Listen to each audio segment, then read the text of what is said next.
¿Te imaginas apostarlo todo por un viaje imposible? En los próximos minutos, vivirás la aventura más emocionante de la literatura. Persecuciones, rescates, tormentas en alta mar, ataques de indios y un giro final que te dejará sin palabras. Descubrirás por qué este libro de Julio Verne no solo revolucionó la literatura de aventuras, sino que también cambió para siempre nuestra forma de ver el mundo. Prepárate para conocer a Phileas Fogg, el hombre que desafió lo imposible por una apuesta de 20.000 libras, más de 2 millones de euros actuales, y a su fiel sirviente Passepartout, quienes juntos nos demuestran que los límites solo existen en nuestra mente. Imagina Londres en 1872. La niebla envuelve las calles empedradas, los carruajes tirados por caballos recorren la ciudad, y el Big Ben marca el ritmo de la vida londinense. En una elegante mansión de Savile Row, vive un hombre que parece sacado de otro mundo, Fogg. ¿Quién es realmente este misterioso caballero? Nadie lo sabe con certeza. Tiene unos 40 años, es apuesto, de modales perfectos y dueño de una inmensa fortuna cuyo origen es un completo enigma. No es comerciante, no pertenece a la marina, nunca ha viajado, no caza, no pesca, no visita teatros ni museos. Su única ocupación conocida es ser miembro del prestigioso Reform Club. Pero lo más extraordinario de Fogg es su obsesión por la exactitud. Su vida funciona como un reloj suizo. Señor Fogg, narra nuestro autor, es la precisión hecha persona. Nunca tiene prisa, nunca está retrasado. No pierde un segundo, pero tampoco da ni uno solo de más. Tan obsesionado está con la puntualidad, que despidió a su anterior mayordomo por un error de apenas 2 grados. Inadmisible, le dijo aquel día con voz calmada pero firme. El agua para mi afeitado estaba a 84 grados Fahrenheit cuando debe estar exactamente a 86. Es imperdonable. Recoja sus cosas. Cada día de su vida es idéntico al anterior. Es más previsible que un reloj, comentaban sus conocidos. Si alguna vez Fogg llega tarde a algún sitio, sabremos que el mundo se está acabando. ¿Se imaginan a un hombre así embarcándose en una aventura alrededor del mundo? Parece imposible, ¿verdad? Y sin embargo, miércoles 2 de octubre de 1872. El Reform Club bullía como cualquier otra tarde. En sus lujosos sillones de cuero, bajo candelabros de cristal y rodeados de estanterías repletas de libros, 5 caballeros discutían acaloradamente sobre un artículo del Morning Chronicle. «Es completamente imposible», exclamó Andrew Stuart, un ingeniero de ferrocarriles, golpeando la mesa con el puño. «Dar la vuelta al mundo en 80 días es una fantasía».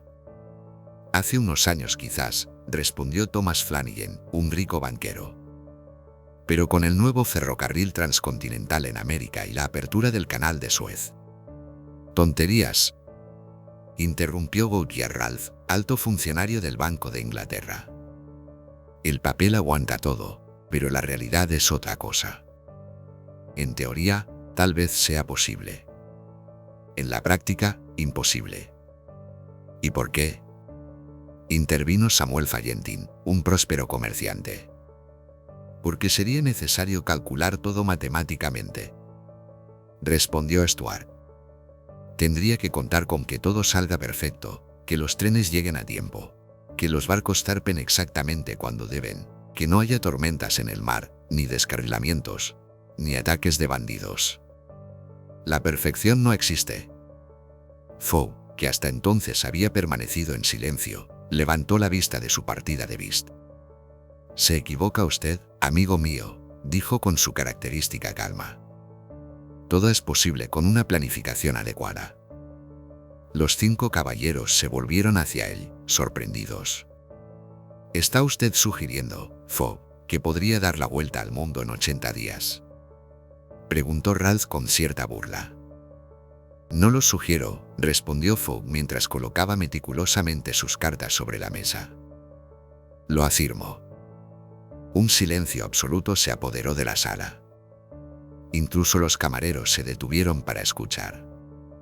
«¿Y estaría dispuesto a demostrarlo?», desafió Stuart. Por supuesto. A apostar por ello. Los ojos de Fogg, normalmente inexpresivos, brillaron por un instante. Estoy dispuesto a apostar 20.000 libras a que puedo dar la vuelta al mundo en 80 días o menos. 20.000 libras. Una fortuna colosal en 1872. El equivalente a más de 2 millones de euros actuales. Los presentes contuvieron la respiración.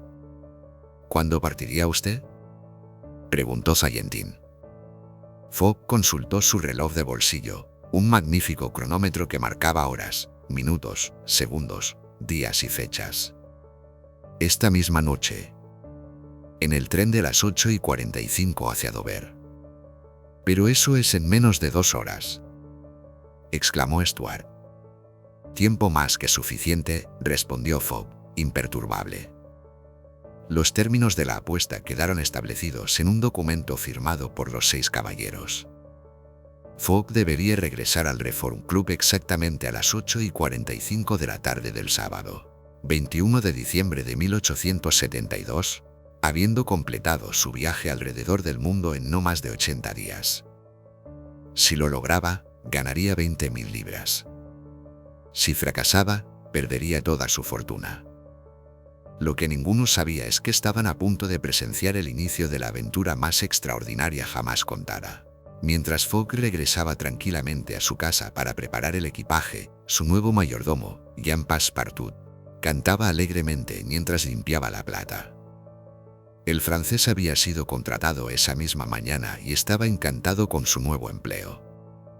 Passepartout, cuyo nombre significa literalmente pase para todo o comodín, era la antítesis perfecta de su amo.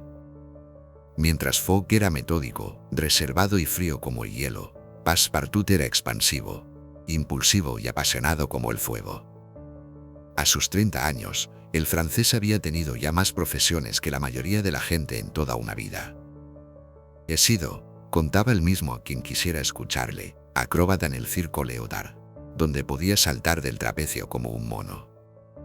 Luego me convertí en profesor de gimnasia, sargento de bomberos en París, actor ambulante, bailarín en la cuerda floja y hasta cantante de ópera, aunque sin mucho éxito. Mi voz era demasiado francesa para el gusto inglés. Tras tantas aventuras, Passepartout ansiaba una vida tranquila, y creía haberla encontrado con el metódico señor Fogg. Por fin, se decía mientras abrillantaba los candelabros, un amo que no se mueve de su sillón, que no viaja, que siempre está en casa. Este trabajo es perfecto para mí. En ese momento, la puerta se abrió y Fogg apareció con su habitual expresión impasible. Passepartout, dijo con voz calmada, son las 7:23. Partimos en un viaje alrededor del mundo en 22 minutos. El francés casi se desmaya de la impresión. La cuchara de plata que estaba limpiando cayó al suelo con estrépito. «¿Ah? ¿Ha dicho usted alrededor del mundo, señor?», balbuceó. En efecto. Hemos de recorrer el globo terráqueo en 80 días o menos. No lleve equipaje pesado. Solo lo esencial. 2 camisas y 3 pares de calcetines para usted. Yo llevaré lo mismo. Compraremos lo demás en el camino. Y sin añadir una palabra más, Fogg subió a su habitación a prepararse, dejando a Passepartout boquiabierto y con la cabeza dando vueltas. «Mon Dieu», exclamó el pobre francés. «Y yo que vine buscando tranquilidad. De todas las casas de Londres tenía que elegir la del único loco que quiere dar la vuelta al mundo en 80 días.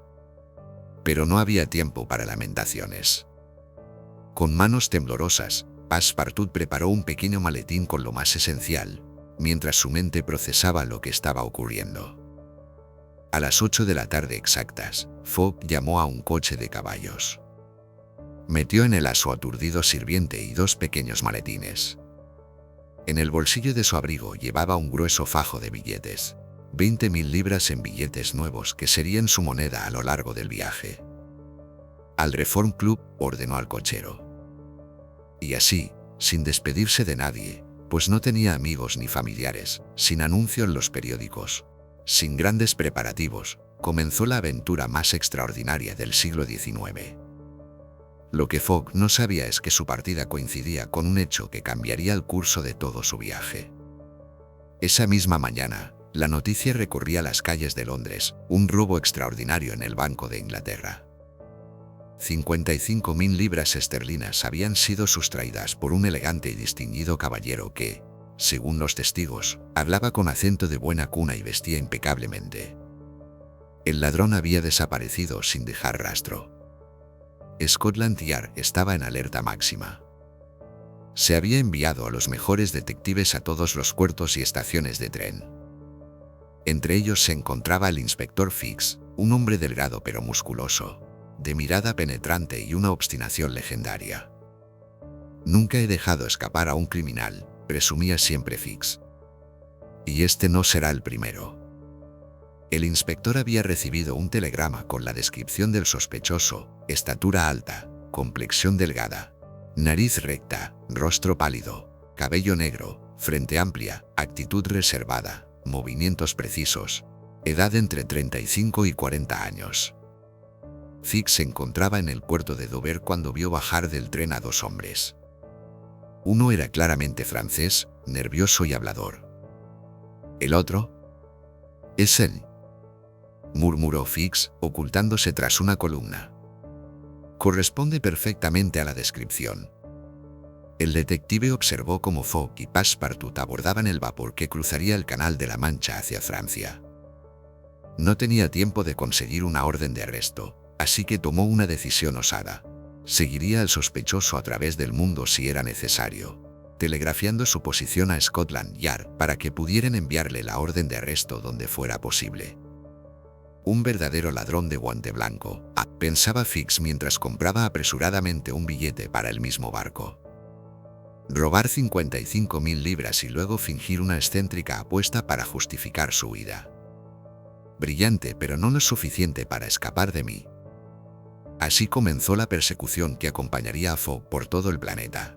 Una persecución basada en un error que tendría consecuencias tanto trágicas como cómicas. El viaje comenzó sin incidentes. Fogg y Passepartout cruzaron el Canal de la Mancha y llegaron a París. De allí tomaron el tren hasta Italia, cruzando los Alpes por el recién inaugurado túnel de Mont-Cenis, una maravilla de la ingeniería de la época. Durante todo el trayecto, Fogg apenas hablaba. Se limitaba a consultar su guía Bradshaw's, un libro que contenía todos los horarios de trenes y barcos del mundo, anotando meticulosamente cada llegada y salida en su cuaderno. Passepartout, en cambio, estaba fascinado con cada cosa que veía. «Mire, señor. Los Alpes. ¡Qué majestuosos!», exclamaba con entusiasmo infantil. «Y allí, las viñas italianas. ¡Oh, la bella Italia!». Fogg apenas levantaba la vista de su libro.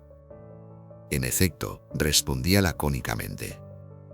Desde Italia navegaron hasta Brindisi, donde tomaron un gran vapor, el Mongolia, que atravesaría el Mediterráneo hasta Egipto. A bordo, el inspector Fix logró entablar conversación con Passepartout, quien, ingenuo y parlanchín, le contó todo sobre la apuesta de su amo. «¿Una apuesta de 20.000 libras?», preguntó Fix fingiendo asombro. «¿Y dice usted que salieron precipitadamente?». «Ah, sí», respondió Passepartout. «Sin equipaje, sin preparativos. Entre nosotros, creo que mi amo está un poco loco, aunque es un perfecto caballero». Fix sonrió para sus adentros. Cada palabra del sirviente confirmaba sus sospechas. Por fin llegaron a Port Said, en la entrada del Canal de Suez. Esta maravilla de la ingeniería, inaugurada apenas 3 años antes, en 1869, había acortado drásticamente la ruta entre Europa y Asia. Ya no era necesario rodear toda África para llegar a la India. Mientras el barco hacía escala, Fogg y Passepartout bajaron a tierra. Fix los siguió discretamente, esperando recibir la orden de arresto que había solicitado por telégrafo. Pero el documento no llegaba. El Mongolia atravesó el canal, una zanja de 160 kilómetros excavada en el desierto, conectando el Mediterráneo con el Mar Rojo. A ambos lados se extendían las arenas infinitas, y de vez en cuando pasaban junto a pequeñas aldeas o caravanas de camellos que parecían surgidas de las historias de las 1001 noches. «Fascinante», exclamaba Passepartout. «Un océano en mitad del desierto». Fogg, por su parte, se limitaba a comprobar la velocidad del barco y actualizar sus cálculos. El Mongolia llegó al puerto de Suez con 2 días de adelanto sobre el horario previsto, lo que significaba que Fogg había ganado 2 días en su programa. Pero el inspector Fix, frustrado por no haber recibido la orden de arresto, decidió seguir a la pareja hasta Bombay, el siguiente puerto importante. El viaje a través del Mar Rojo y el Océano Índico transcurrió sin incidentes. El tiempo era perfecto, el mar estaba en calma, y el Mongolia avanzaba a toda máquina. A este ritmo, calculaba Fogg, llegaremos a Bombay con 4 días de ventaja. Pero el destino tenía otros planes. El 20 de octubre, el Mongolia atracó en el puerto de Bombay. La India británica, con sus colores, olores y sonidos, era un mundo completamente nuevo para nuestros viajeros. Fogg consultó su guía. El siguiente tren hacia Calcuta no saldría hasta las 8 de la noche, lo que les daba algunas horas para explorar la ciudad.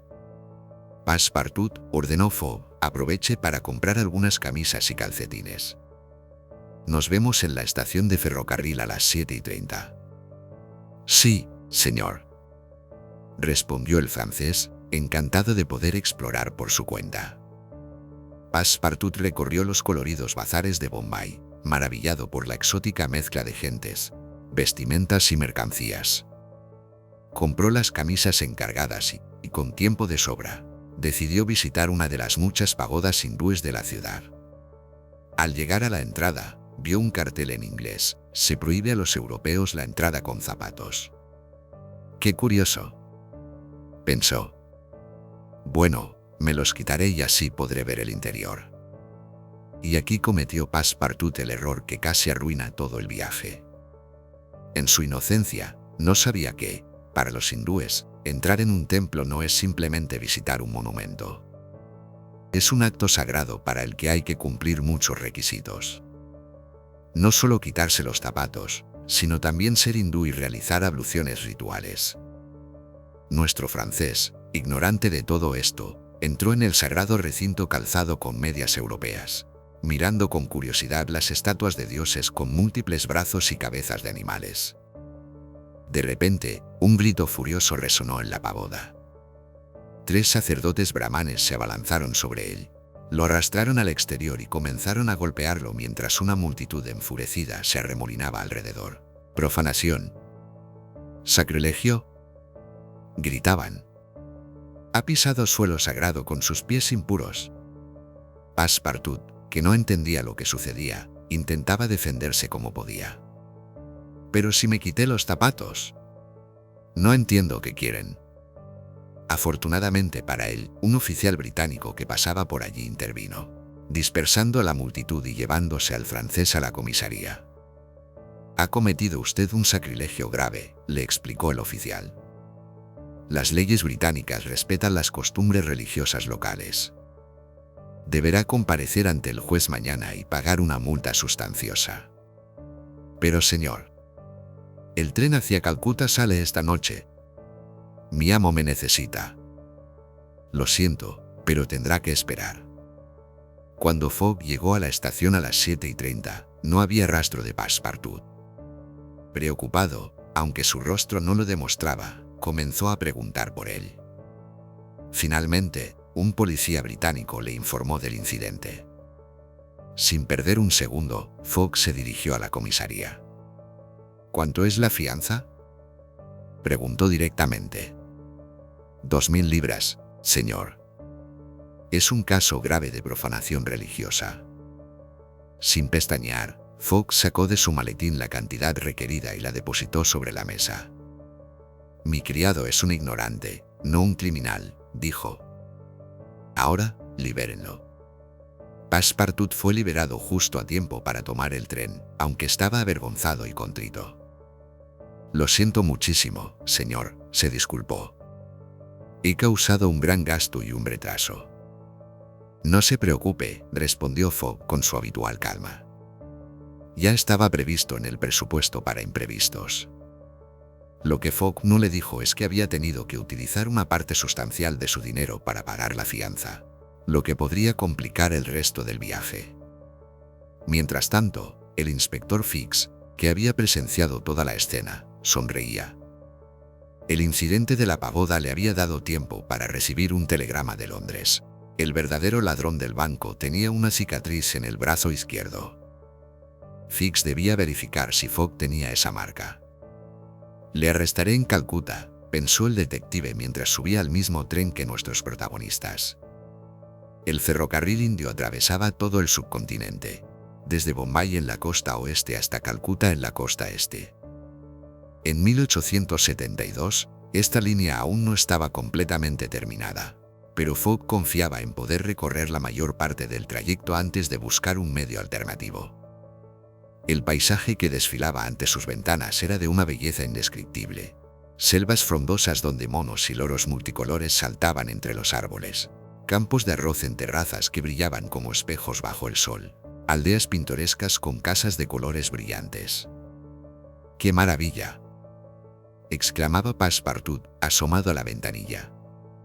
Jamás hubiera imaginado un país así. Pero al tercer día de viaje, el tren se detuvo en medio de la nada.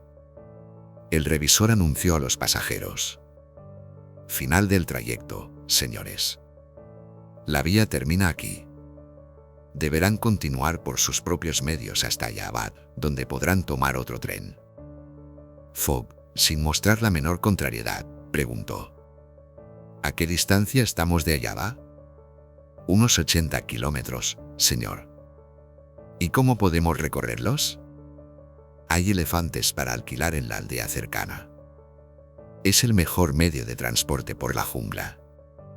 Sin perder un minuto, Fogg se dirigió a la aldea y consiguió alquilar un enorme elefante llamado Keuni, junto con su maut, conductor.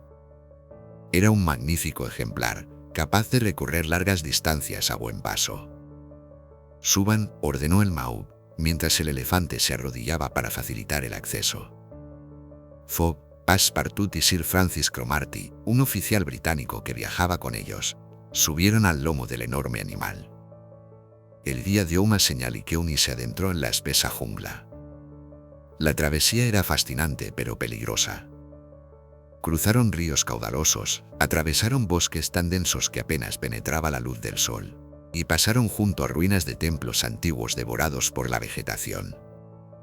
Al segundo día de viaje, el maut se detuvo de repente y pidió silencio con un gesto. ¿Qué ocurre?, susurró Sir Francis. Una procesión, respondió el guía. Debemos ocultarnos. Desde su escondite entre la espesa vegetación, nuestros viajeros contemplaron un extraño cortejo. Un grupo de sacerdotes ricamente ataviados, músicos tocando tambores y flautas, soldados armados con sables. Y en el centro, una mujer joven adornada como una diosa pero con expresión de infinita tristeza.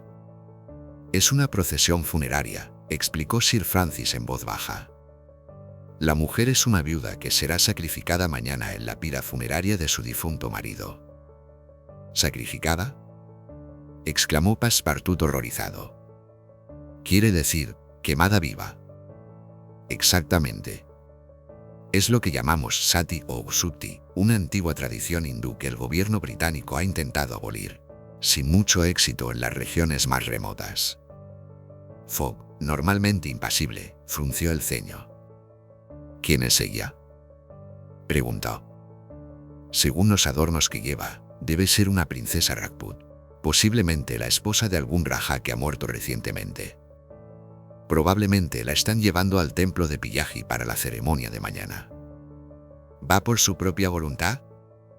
Lo dudo mucho, respondió Sir Francis. Probablemente la han drogado con opio o cannabis. Cuando el efecto pase, será demasiado tarde. Fogg permaneció en silencio, observando a la joven.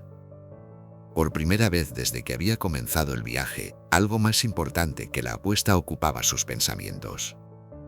¿No podemos hacer nada?, preguntó finalmente.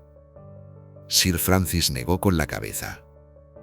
Somos 3 contra 50, en medio de un país hostil. Sería un suicidio. Pero Fogg no era hombre que se rindiera fácilmente. Sigámoslos a distancia, ordenó al Maud. Quiero ver a dónde la llevan. Durante horas siguieron discretamente a la procesión, hasta que llegaron a un antiguo templo en ruinas.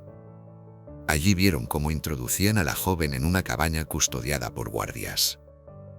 Escondidos en la jungla, nuestros viajeros observaron los preparativos para la ceremonia del día siguiente. Una enorme pira de leña se alzaba junto al templo. Mañana al amanecer, explicó Sir Francis, la sacarán, la llevarán 3 veces alrededor de la pira, y luego... No llegará a ocurrir, interrumpió Fogg con firmeza. Voy a rescatarla. Sus 2 compañeros lo miraron asombrados. Ha perdido usted el juicio, señor Fogg, exclamó Sir Francis.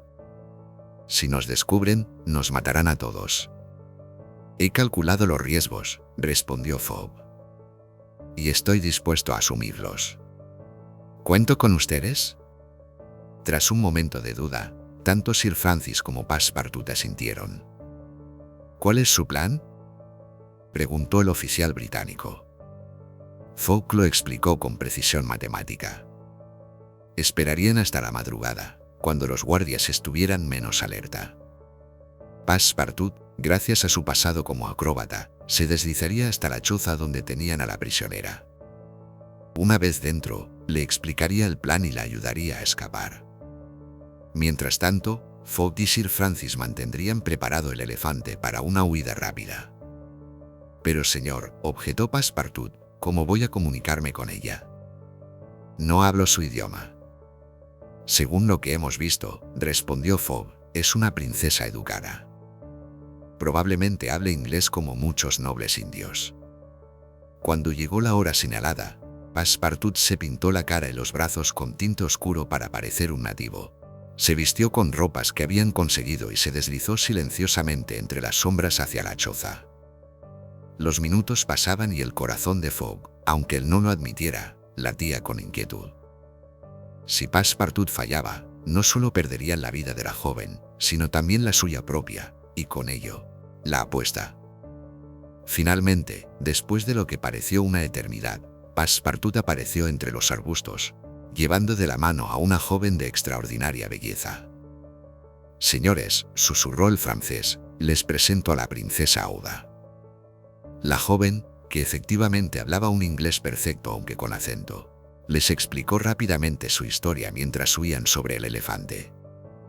Era la hija de un comerciante parsi de Bombay y esposa de un rajá anciano que había muerto 3 meses atrás. Los brahmanes del templo, codiciando sus joyas y propiedades, habían decidido forzarla a seguir a su marido en la muerte, a pesar de que ella se había negado. «Les debo la vida», dijo con voz temblorosa. «No sé cómo agradecérselo». «El verdadero peligro aún no ha pasado», advirtió Fogg. «Nos perseguirán en cuanto descubran su ausencia». Y así fue. No habían recorrido ni 20 kilómetros cuando oyeron a sus espaldas los tambores y gritos de guerra. Los sacerdotes y guardias, montados en rápidos caballos, les pisaban los talones. Kioni, el elefante, corría tan rápido como podía, pero la jungla dificultaba su avance. Los perseguidores se acercaban cada vez más. «¡Nos alcanzan!», gritó Passepartout. Sir Francis sacó su revólver, dispuesto a vender cara su vida. Justo cuando parecía que todo estaba perdido, el paisaje cambió. La jungla terminaba abruptamente y ante ellos se extendía una llanura y, a lo lejos, las vías del ferrocarril. «Allí», señaló Fogg. «Un tren se aproxima». Espolearon al elefante una última vez. El fiel animal, comprendiendo la urgencia, sacó fuerzas de flaqueza y aceleró su carrera. Llegaron a las vías justo cuando el tren se aproximaba. Fogg hizo señales desesperadas mientras sus perseguidores aparecían al borde de la jungla, a menos de 200 metros. El tren aminoró la marcha. Era un tren militar británico. Los soldados, viendo a una mujer en peligro y a un oficial británico, Sir Francis, no dudaron en disparar varios tiros al aire para disuadir a los perseguidores. Nuestros amigos subieron al tren justo cuando éste volvía a ponerse en marcha, dejando atrás a los furiosos sacerdotes que agitaban sus puños impotentes. «Ha sido por los pelos», suspiró Passepartout. «Por 22 minutos, para ser exactos», respondió Fogg consultando su reloj. «Aún estamos dentro del tiempo previsto». Aouda, todavía temblando por la excitación, tomó la mano de Fogg entre las suyas. «Señor Fogg», dijo con voz emocionada, «me ha salvado de una muerte horrible. Mi vida le pertenece». Por primera vez en todo el viaje, el impasible Fogg se sonrojó ligeramente. El tren los llevó hasta Calcuta, donde tomaron un vapor hacia Hong Kong. Durante la travesía, Aouda se recuperó del trauma vivido y comenzó a mostrar su verdadera personalidad, inteligente, culta y de carácter fuerte. «Es sorprendente, señor Fogg», comentó ella durante una cena. «Usted arriesgó su vida y su apuesta para salvar a una desconocida. No parece corresponder con la imagen del inglés frío y calculador que todos describen». «No era una variable que pudiera ignorar», respondió él enigmáticamente. Mientras tanto, el inspector Fix seguía obsesionado con arrestar a Fogg. Había conseguido llegar al mismo barco y, para su frustración, descubrió que no podía detener a Fogg en alta mar, fuera de la jurisdicción británica. Fix decidió entonces acercarse a Passepartout, fingiendo simpatía y comprensión. Una noche, aprovechando la ausencia de Fogg, invitó al francés a tomar unas copas. «Sabe usted, mi buen amigo», comenzó Fix después de varias rondas, «que su amo podría ser un criminal». Passepartout casi se atraganta con su bebida. «Imposible. El señor Fogg es un perfecto caballero». «Un perfecto ladrón, querrá decir», insistió Fix. «El día antes de partir, se robaron 55.000 libras del Banco de Inglaterra. El ladrón era un caballero elegante que se parecía exactamente a su amo. Y casualmente, ese mismo día, su amo decide partir precipitadamente en un viaje alrededor del mundo, con 20.000 libras en efectivo». Passepartout palideció. Las coincidencias eran inquietantes, pero su lealtad era más fuerte. «No, señor Fix. Conozco al señor Fogg. Él no necesita robar, es inmensamente rico». «¿Y cómo sabe usted de dónde procede su riqueza?», contraatacó Fix.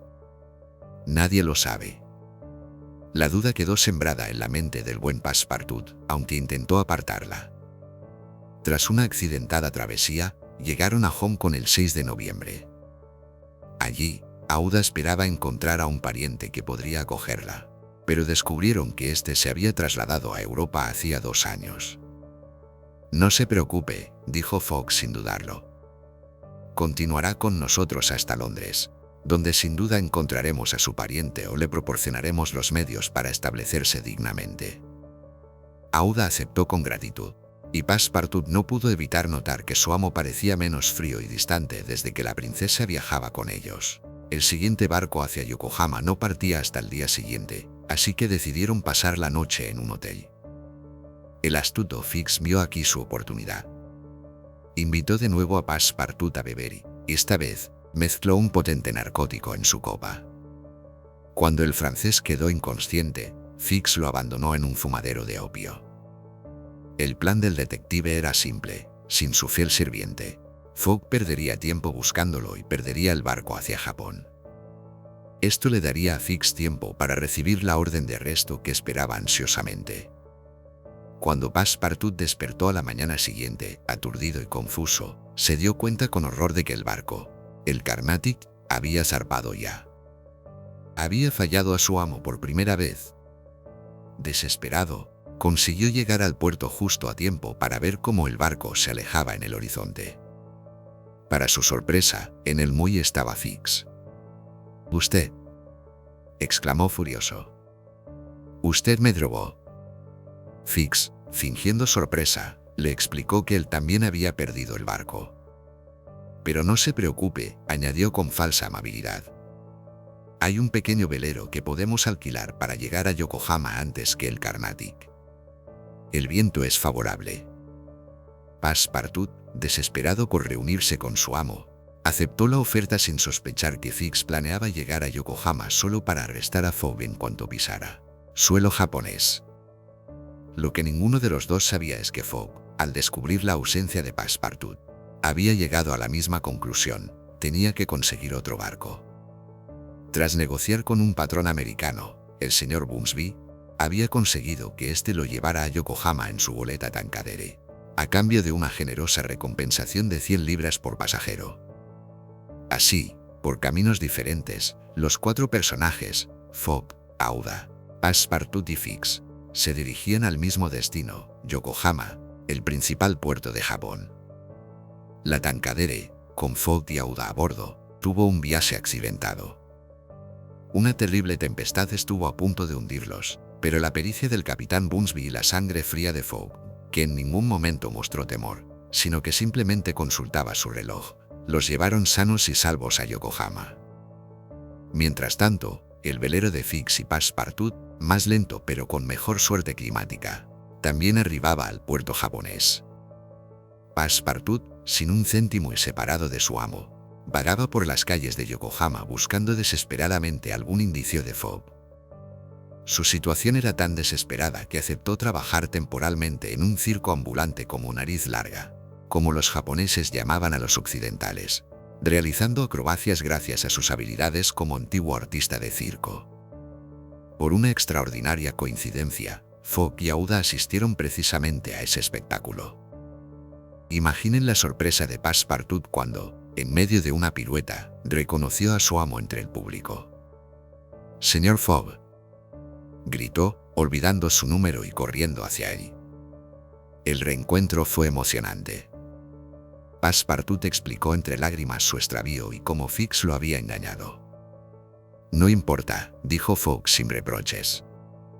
«Lo importante es que estamos todos juntos de nuevo.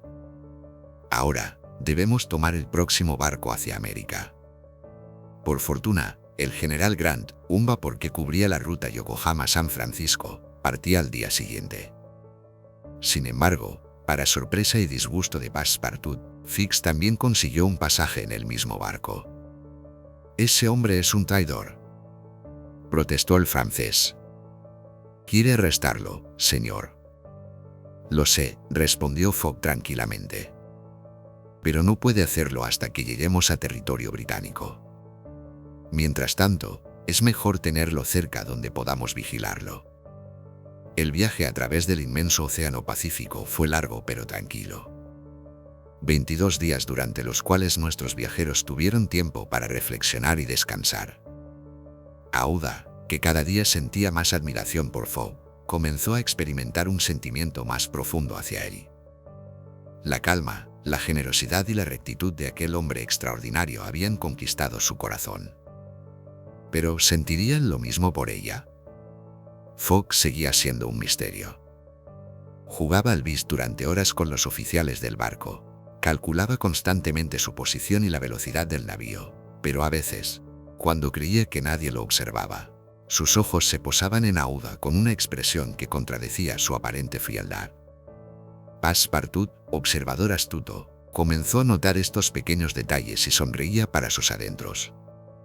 «El hielo se está derritiendo», pensaba con alegría. Fix, por su parte, no podía ocultar su impaciencia. Cada día que pasaba lo alejaba más de Inglaterra y de su ansiada recompensa por la captura del supuesto ladrón. Para colmo, había comenzado a dudar de su propia teoría. ¿Y si Fogg fuera realmente inocente? La idea lo atormentaba. El 3 de diciembre, el general Grant avistó por fin la costa californiana. Habían cruzado el mayor océano del mundo y llegaban a América, el Nuevo Mundo. San Francisco en 1872 era una ciudad efervescente, transformada por la fiebre del oro que había atraído a aventureros de todo el mundo. Sus calles bullían de actividad, buscadores de oro, comerciantes, jugadores profesionales, vaqueros y personajes de toda índole. Nuestros viajeros apenas tuvieron tiempo de visitar la ciudad. El tren del ferrocarril del Pacífico partía esa misma tarde, y no podían permitirse perderlo. Este prodigio de la ingeniería, inaugurado apenas 3 años antes, conectaba por primera vez la costa oeste con la costa este de Estados Unidos, atravesando todo un continente. Antes de este ferrocarril, explicó un americano que compartía vagón con ellos, se tardaba 6 meses en cruzar el país. Ahora lo haremos en 7 días. El progreso, señores, el progreso. El tren avanzaba a través de paisajes impresionantes, las altas sierras de California, los desiertos de Nevada y Utah, las inmensas praderas de Nebraska y las fértiles tierras de Iowa. Pero la travesía no estuvo exenta de emociones. A la altura de las montañas rocosas, una manada de miles de bisontes cruzó la vía, deteniendo el tren durante varias horas. Fogg, siempre precavido, había incluido este tipo de retrasos en sus cálculos, así que no mostró preocupación. El verdadero peligro llegó al tercer día, cuando atravesaban el territorio de los Sioux. Estos indígenas, despojados de sus tierras ancestrales, se habían levantado en armas contra los colonos y veían en el ferrocarril un símbolo de la invasión de sus tierras. Un grupo de pasajeros, entre ellos Passepartout, había bajado del tren durante una parada para estirar las piernas, cuando de repente se oyó un grito. «Los Sioux. Los Sioux nos atacan». Una horda de jinetes con el rostro pintado para la guerra y agitando tomahawks se aproximaba a toda velocidad. Los pasajeros corrieron hacia el tren, que comenzó a moverse lentamente. Passepartout, atrapado fuera, se aferró a la barandilla del último vagón mientras el tren aceleraba. Un guerrero Sioux lo perseguía con el tomahawk en alto. En el último segundo, Fogg apareció en la plataforma y con un disparo certero de su revólver, derribó al atacante, salvando a su fiel sirviente. Pero los problemas no habían terminado. Los Sioux, más de un centenar, rodearon el tren. Los pasajeros, muchos de ellos armados como era común en el oeste americano, se organizaron para la defensa bajo la dirección del coronel Stamp Proctor, un militar retirado. «Defendamos a las mujeres y niños», gritó el coronel. «Estos salvajes no tendrán piedad». Durante 2 horas, el tiroteo fue intenso. Los indios lograron subir al techo de varios vagones e intentaron forzar las puertas. Passepartout, usando sus habilidades acrobáticas, sorprendió a varios atacantes, derribándolos con patadas y puñetazos. Pero la situación se volvía cada vez más desesperada. Las municiones escaseaban y los Sioux eran muchos más. Fue entonces cuando Passepartout tuvo una idea audaz. «La locomotora», gritó. «Si desenganchamos los primeros vagones, podemos escapar». La maniobra era extremadamente peligrosa. Implicaba deslizarse por debajo del tren en marcha para soltar los enganches. Passepartout, sin dudarlo, se ofreció voluntario. «No», dijo Fogg, con una firmeza que sorprendió a todos. «Yo lo haré». Y ante el asombro general, el elegante gentleman inglés se deslizó bajo el tren mientras las balas silbaban a su alrededor. Con una sangre fría admirable, consiguió desenganchar los vagones. La locomotora, libre del peso del resto del convoy, aceleró bruscamente, dejando atrás a los atacantes y a los vagones donde seguía la batalla. «Pero señor», exclamó Passepartout horrorizado, «hemos abandonado a los demás pasajeros». «No por mucho tiempo», respondió Fogg. «En la próxima estación, a solo 10 millas, alertaremos a los militares y regresaremos a rescatarlos». Y así lo hicieron. 1 hora más tarde, regresaban con un destacamento de caballería que puso en fuga a los Sioux. El coronel Proctor, aunque herido, había dirigido la resistencia heroicamente, salvando a todos los pasajeros. El ferrocarril continuó su marcha tras reparar los daños. Fogg consultó su reloj. A pesar del ataque, seguían dentro del tiempo previsto. Fix, que había presenciado la valentía de Fogg, estaba cada vez más confundido. ¿Podía un vulgar ladrón arriesgar su vida por unos desconocidos? Sus dudas crecían a cada hora. la carrera hacia Nueva York. El tren llegó a Chicago, y de allí partieron hacia Nueva York, última etapa americana de su viaje. Pero una nueva complicación los esperaba. Al pasar por el estado de Illinois, el tren debía cruzar un puente bastante antiguo sobre un río caudaloso. El maquinista, preocupado por su estado, decidió cruzarlo a toda velocidad para evitar que el peso del convoy permaneciera demasiado tiempo sobre la estructura debilitada. «Agárrense bien», advirtió a los pasajeros. «Vamos a volar sobre ese puente». El tren se lanzó a toda máquina. Los pasajeros contuvieron la respiración mientras cruzaban sobre el abismo. Los vagones se balanceaban peligrosamente. Cuando ya casi habían llegado al otro lado, se oyó un crujido espantoso. «¡El puente se derrumba!», gritó alguien. Efectivamente, la estructura comenzaba a ceder. Pero el tren, impulsado por su velocidad, logró alcanzar la orilla opuesta justo cuando el puente se desplomaba en el río con un estruendo ensordecedor. Por 6 segundos, calculó Fogg mirando su reloj. Justamente dentro del margen de error previsto. Finalmente, el 11 de diciembre, llegaron a Nueva York.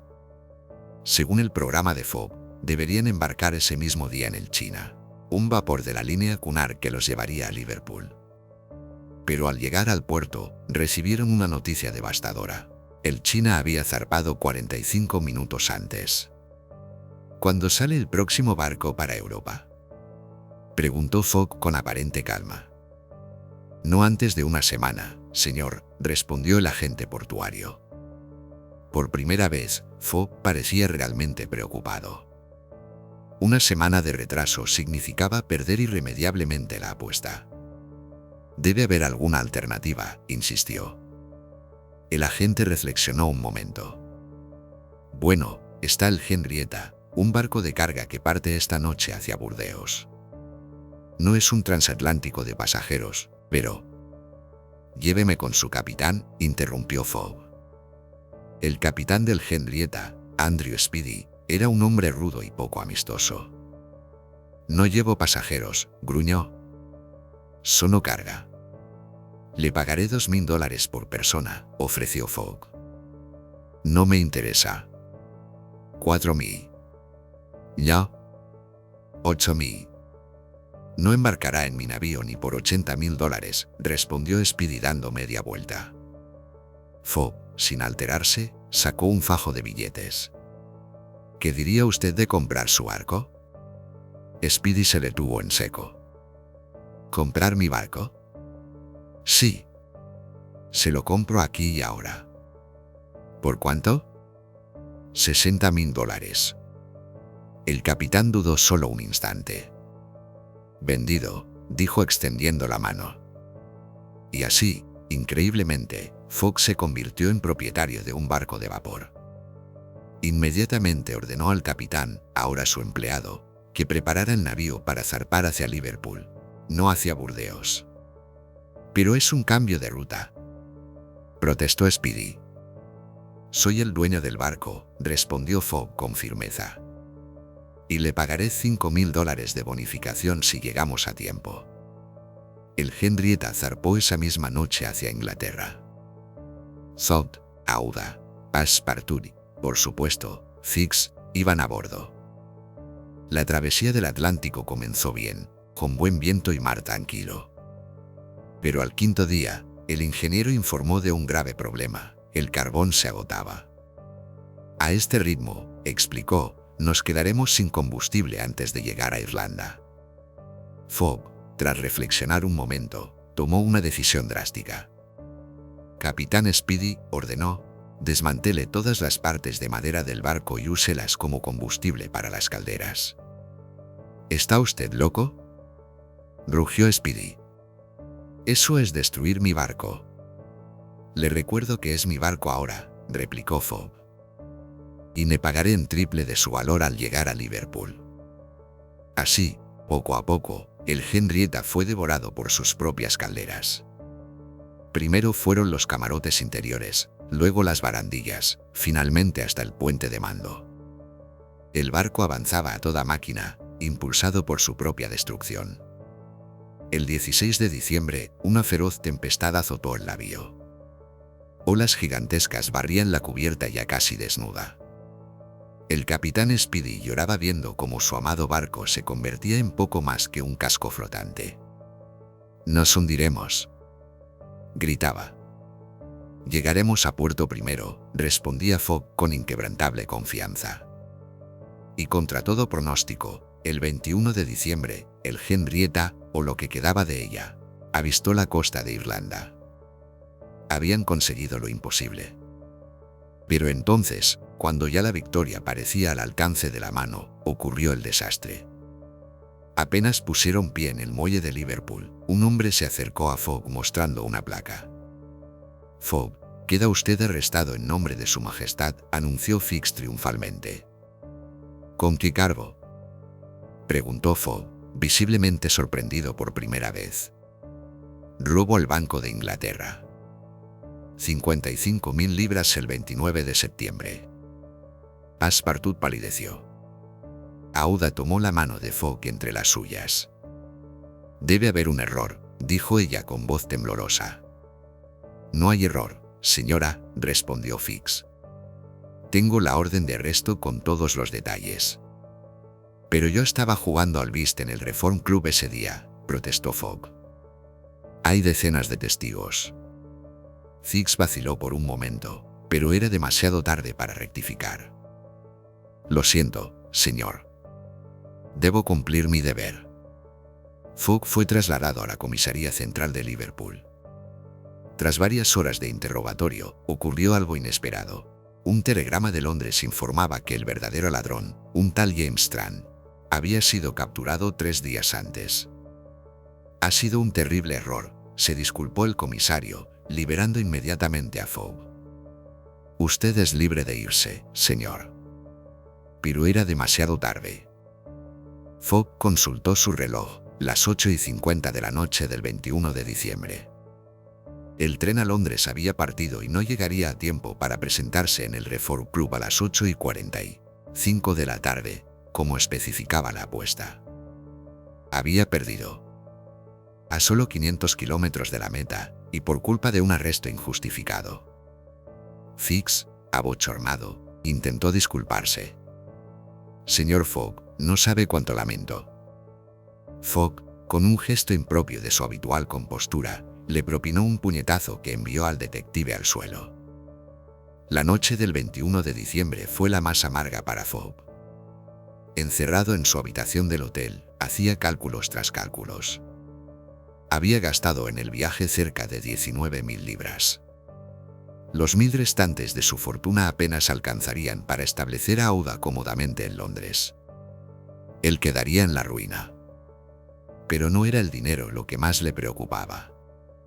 Era el fracaso. Por primera vez en su vida, Fogg había fallado en algo que se había propuesto. Y lo peor, había fallado por culpa de otros, no por un error propio. A la mañana siguiente, 22 de diciembre, tomaron el primer tren hacia Londres. El viaje de 5 horas transcurrió en un silencio sepulcral. Passepartout ni siquiera se atrevía a mirar por la ventanilla. Cada milla que los acercaba a Londres era un recordatorio de su fracaso. Al llegar a la estación de Charing Cross, Fogg tomó un carruaje y dio la dirección de su casa en Savile Row. «Debo resolver algunos asuntos», dijo Aouda. «Luego buscaremos una residencia apropiada para usted». «Señor Fogg», respondió ella con dignidad, «permítame quedarme a su lado en estos momentos difíciles. Le debo mi vida, y mi mayor deseo es poder reconfortarlo». Una sombra de emoción cruzó el rostro normalmente impasible de Fogg. Asintió en silencio. Al llegar a Savile Row, la casa estaba exactamente como la habían dejado 80 días antes. El polvo cubría los muebles, los relojes estaban parados, pero todo lo demás permanecía en su sitio. Fogg se encerró en su despacho para poner en orden sus asuntos. Durante las siguientes horas, escribió cartas a su abogado, a su banco y a los miembros del Reform Club, comunicándoles formalmente su derrota y las disposiciones financieras para el pago de la apuesta. Luego llamó a Passepartout. «Amigo mío», le dijo con una voz más cálida de lo habitual. Ha sido usted un compañero leal y valiente. Aquí tiene su salario por estos meses, más una bonificación. Lamento no poder ofrecerle más. Passepartout, con lágrimas en los ojos, rechazó el dinero. No, señor.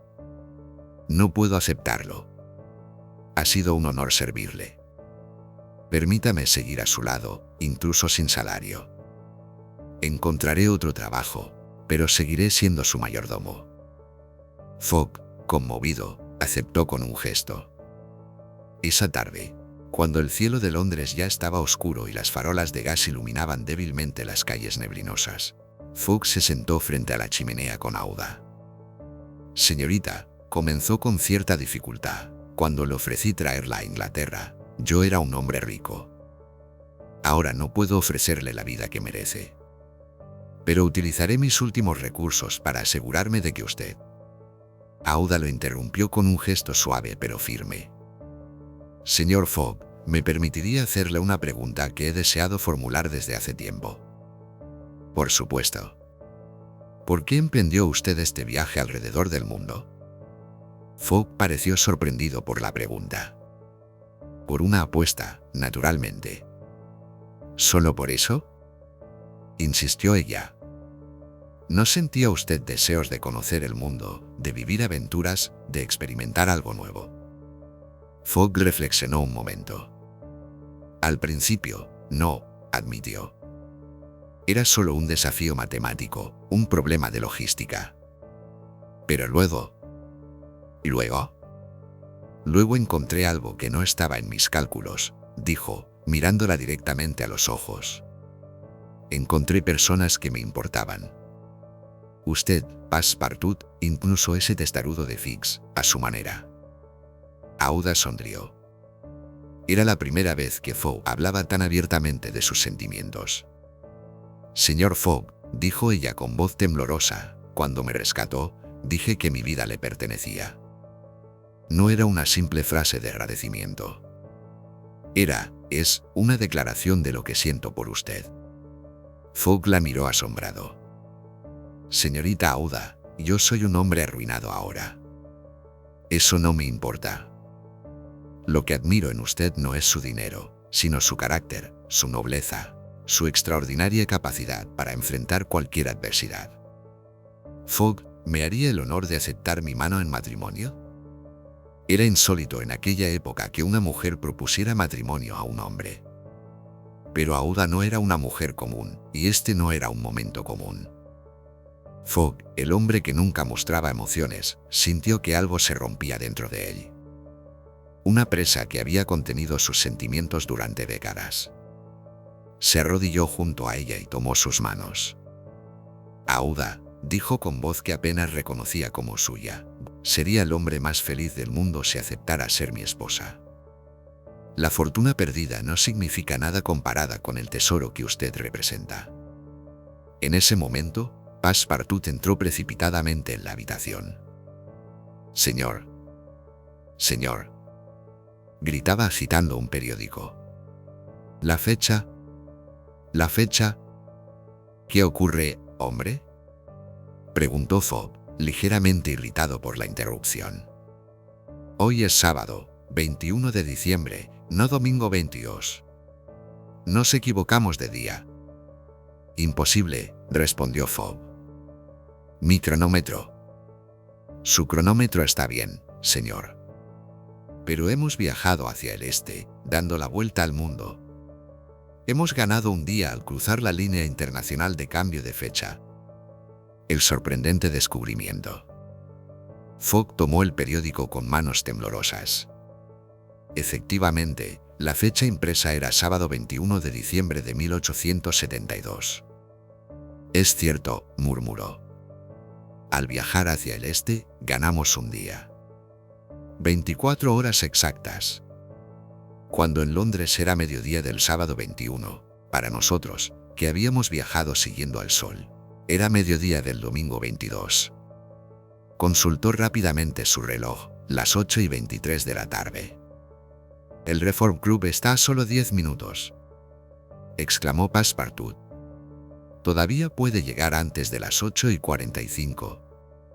Sin tiempo que perder, Fogg tomó su abrigo y sombrero y salió corriendo de la casa. Passepartout y Aouda lo siguieron, gritando palabras de ánimo. Fogg corrió como nunca antes había corrido en su vida. Las calles neblinosas de Londres pasaban a su lado como un borrón. Su respiración formaba nubes de vapor en el aire frío de diciembre. Su corazón latía desbocado, pero no por el esfuerzo físico, sino por la emoción. El Reform Club aparecía ya en la distancia. Los majestuosos escalones de mármol, las columnas clásicas, las luces brillando tras los ventanales. Fogg subió los escalones de 3 en 3 y empujó la pesada puerta. En el vestíbulo, el reloj principal marcaba las 8:44 de la tarde y 30 segundos. Fogg atravesó el vestíbulo a toda velocidad, ignorando las miradas atónitas de socios y sirvientes. Llegó a la sala principal donde sus 5 oponentes en la apuesta jugaban tranquilamente al whist, convencidos de su victoria. Cuando el reloj comenzaba a dar la primera campanada de las 8:45, Fogg apareció en el umbral de la puerta. «Caballeros, aquí estoy», exclamó con una voz potente que resonó en toda la sala. El triunfo final. El silencio que siguió a su aparición fue total.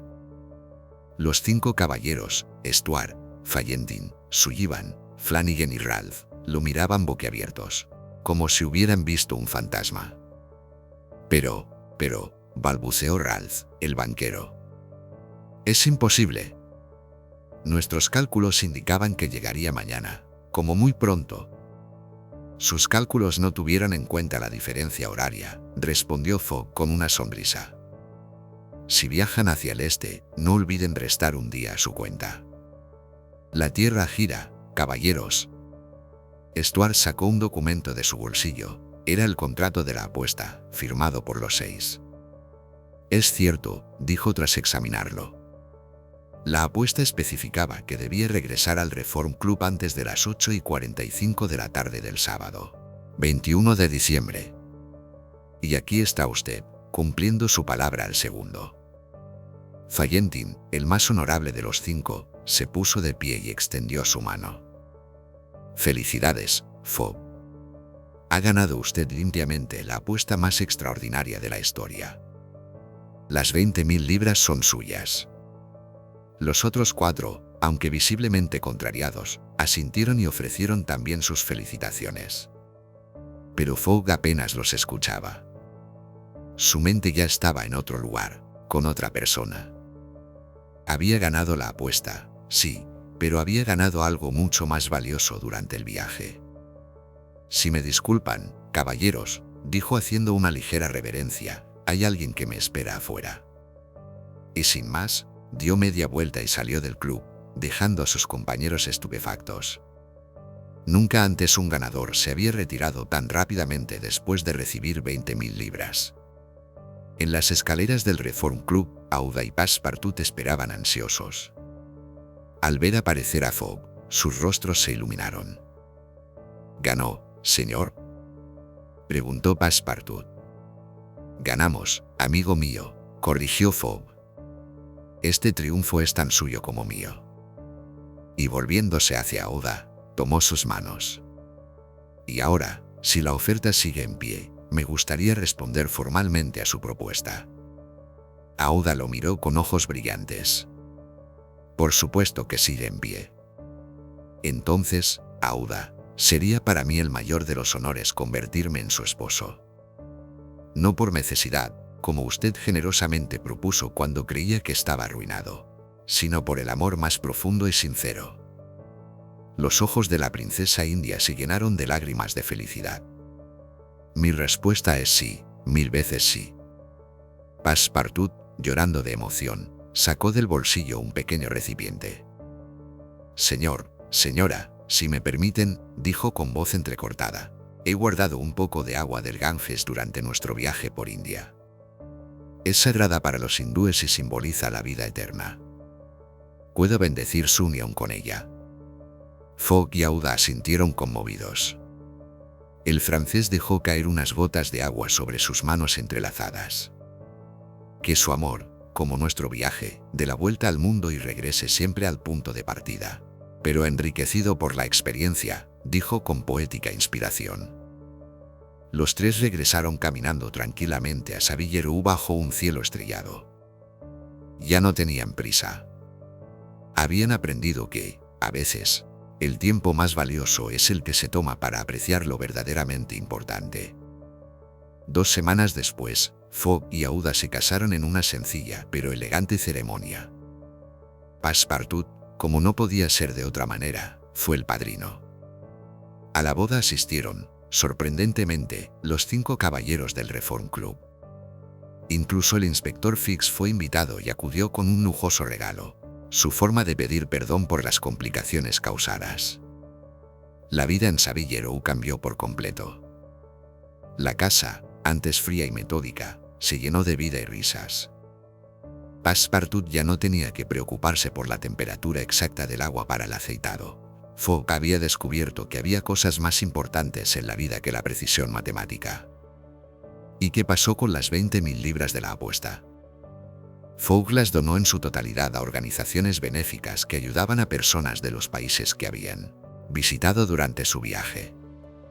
Cuando sus amigos del Reform Club le preguntaron por qué, respondió simplemente: el verdadero tesoro que encontré dando la vuelta al mundo no se mide en libras esterlinas. Fogg había partido como un hombre obsesionado con el tiempo, y había regresado como un hombre que había aprendido a vivir el momento. Su viaje alrededor del mundo en 80 días le había enseñado que, a veces, los caminos más largos son los que nos llevan más cerca de nosotros mismos. Pero, ¿sabías que este libro cambió realmente la historia? Después de su publicación, gente real intentó imitar el viaje de Fogg. La periodista Nellie Bly logró dar la vuelta al mundo en solo 72 días en 1889, convirtiéndose en una heroína mundial. Y aún hay secretos fascinantes sobre esta obra que no te he contado. La verdadera inspiración de Julio Verne, las predicciones tecnológicas que hizo, y cómo este libro marcó el inicio de la globalización tal como la conocemos hoy. Si te ha gustado esta aventura, ayúdame a compartirla. Dale like, suscríbete y activa la campanita para no perderte el próximo clásico.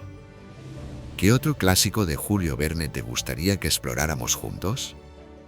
Recuerda, al igual que Fogg, los límites de lo imposible solo existen hasta que alguien se atreve a cruzarlos. ¿Cuál será tu próxima aventura imposible?